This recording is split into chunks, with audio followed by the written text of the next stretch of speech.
तो कल हम लोगों ने विचार किया था, संज्ञा प्रकरण प्रायः संपूर्ण हो गया है। एक पंक्ति उसमें कल रह गई थी, अत्रैवाण परेण णकारेण इति।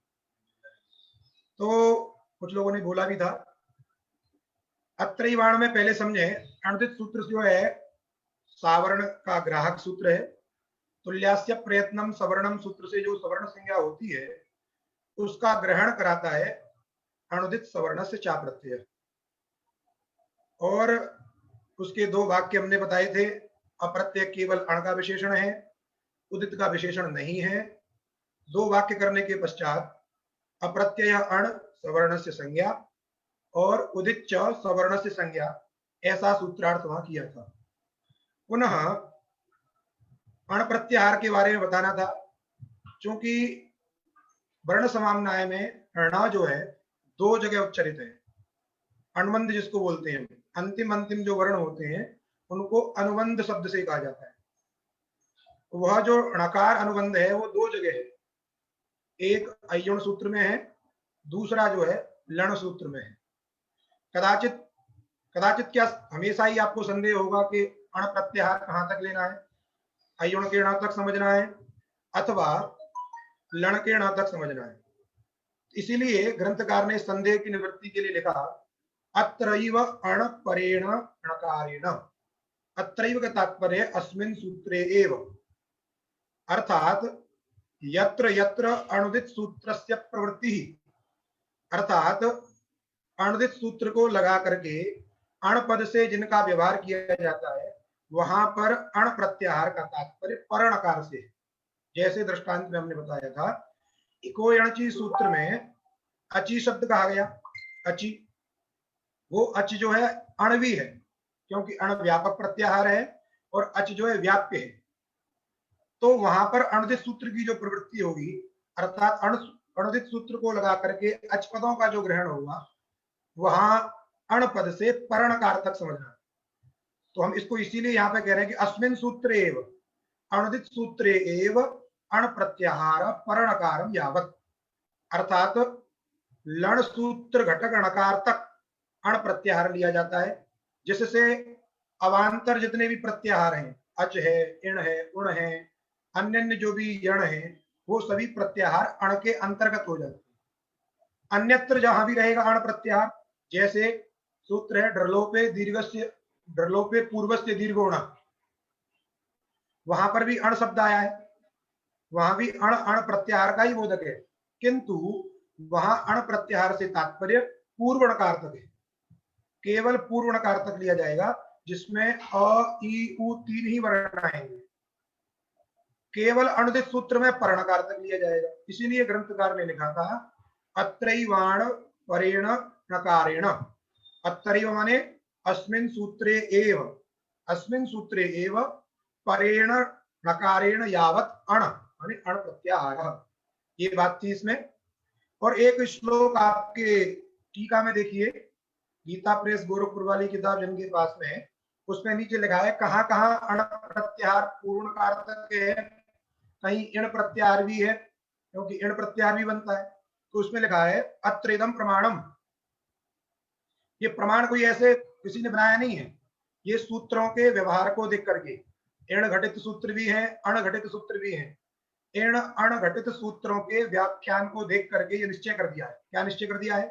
परेणैव परेणैव इणग्रहा सर्वे पूर्वेणैव अणग्रहा मता ऋते अणुदित सवर्णस्य इति इत्येतदेकं परेणतु, ऐसा जो है श्लोक लिखा है, उसका तात्पर्य भी यही है। सर्वे मता, क्या मता? परेणैव इणग्रहा, परेणैव माने परणकारम यावत इण प्रत्याहार से ग्रहण कर्तव्यम। इण प्रत्याहार जब भी लिया जाएगा परणकार तक लिया जाएगा।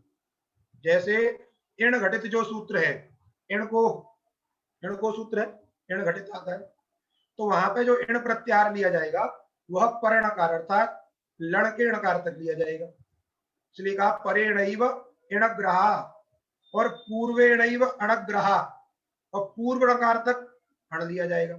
लेकिन पूर्व णकार तक अण लेने में एक अपवाद लगा है, ऋते, ऋते माने बिना, ऋते माने बिना, अर्थात इसको छोड़कर, किसको, अनुदित, अनुदित सवर्णस्य, अनुदित सवर्णस्य ऋते, अनुदित सवर्णस्य सूत्र को छोड़ करके अण प्रत्याहार भी सर्वत्र पूर्वणकारतक ही लिया जाता है। तो सीधी सीधी बात है, अण प्रत्याहार भी पूर्वणकारतक है। पूर्वणकारतक कब, केवल अनुदित सूत्र को छोड़ देना है, अनुदित सूत्र में परणकारतक है। और इण प्रत्याहार जो है सर्वत्र परणकारतक ही है, वो पूर्वणकारतक नहीं लिया जाता। क्यों? इण कहने की अपेक्षा वहां पे ई उ उच्चारण करने में लाघव होगा। जैसे व्यो घटित सूत्र जो मिलता है, व्यो ई और उ, अचिष्णु धातु रुवाम योर वंगौ, व्यो उसमें आता है। तो व्यो में ई और उ दो शब्द हैं, दो वर्ण हैं। अब उसकी जगह पे इण कहने की अपेक्षा और ई उ करके यण करके व्यो बना दिया, वो कहने में लाघव है। इसीलिए इण प्रत्याहार कहने में लाघव नहीं है, यदि इण पद से दो ही वर्ण विवक्षित है। यदि इण पद से, इण प्रत्याहार से दो ही वर्ण यदि विवक्षित हैं, ई उ, उसकी जगह पे ई उ कह करके यण इत्यादि करने के बाद व्यू अर्थात जो भी विभक्ति घटित रूप बने वो बनाना ठीक है, इण प्रत्याहार इतना बड़ा शब्द रखने की अपेक्षा। इसीलिए इण प्रत्याहार में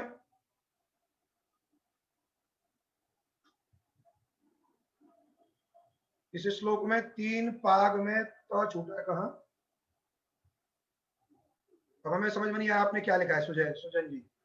जो भी है आप समझ लीजिए, केवल इण प्रत्याहार पर्णकारतक और अण प्रत्याहार जो है पूर्वणकारतक लिया जाता है। इस प्रकार संज्ञा प्रकरण की चर्चा हुई थी। संज्ञा प्रकरण की चर्चा करने के बाद अभी हमने एक यहाँ पे लिंक भेजी है, आपके सभी को दिख रही होगी। पाठ के पश्चात आप इसको अनलॉक करेंगे, इसमें 20 प्रश्न है संज्ञा प्रकरण को लेकर के, और उनको आप हल करेंगे और आपका रिजल्ट आपके सामने होगा कुछ देर में।